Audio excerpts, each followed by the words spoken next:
मुंबई से। श्री हरिवंश। श्री हरिवंश महाराज जी। महाराज जी, अपने गुरु को सबसे अच्छी गुरु दक्षिणा एक शिष्य के द्वारा क्या दी जानी चाहिए? जो गुरु ने नाम दिया, मंत्र दिया, खूब जप करो, यही गुरु दक्षिणा है। रुपया, पैसा, फल फूल, कपड़ा लत्ता, ये तो जीवन उपयोगी सामग्री आप नहीं दोगे तो भगवान कहीं ना कहीं से दे देंगे। गुरु इसलिए नहीं शिष्य बनाता कि तुम उसको रोटी दो, कपड़ा दो, पैसा दो, इसलिए नहीं बनाता। इसलिए बनाता है कि तुम स्वयं भगवान को अर्पित हो जाओ, तुम भगवदानंद को प्राप्त हो जाओ, तुम्हारे अंदर का ज्ञान नष्ट हो जाए, तुम्हें भगवत प्राप्ति हो जाए, इसलिए शिष्य बनाया जाता है। तो गुरु की इच्छा क्या है? आप भगवत प्राप्त हो जाओ। तो भगवत प्राप्त कैसे हो गए? जो गुरु जी ने नाम दिया, मंत्र दिया, उपासना दी, वैसे चलो।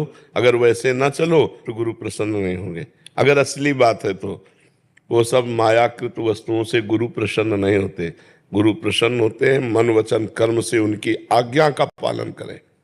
आज्ञा समन सुसाहब सेवा, अपने गुरु की आज्ञा का पालन करना, इससे बड़ी और कोई भेंट नहीं है। और गुरु की सबके लिए एक ही आज्ञा है कि तुम भजन करके, अच्छे आचरण करके भगवान को प्राप्त हो जाओ।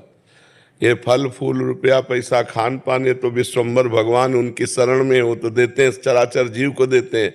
तो संतों का भरण पोषण नहीं करेंगे क्या? और फिर इतने दिन भजन करने के बाद अगर गुरु की आशा शिष्य पे लग जाए कि ये हमारा भरण पोषण करे, तो गुरु किस बात का? वो तो शिष्य से भी गिरा हुआ आदमी है। मान लो शिष्य तो अपने को संसारी मानकर तुम्हारी शरण में आया और तुम शिष्य से अपना आशा रखते हो, तो तुम तो शिष्य से भी ज्यादा गिरे हो। तब लग जोगी जगत गुरु, जब लग रहा निराश, और जब आशा मन में भई तो जग गुरु और जोगी दास। जग गुरु और जोगी दास, जब आशा मन में भई।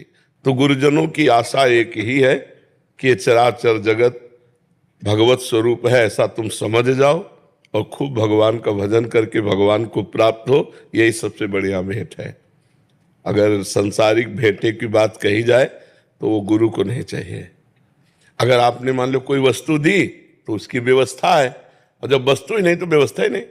हर समय भजन में लगे। और रही इस शरीर के पोषण की बात, वो तो भगवान की जिम्मेदारी है।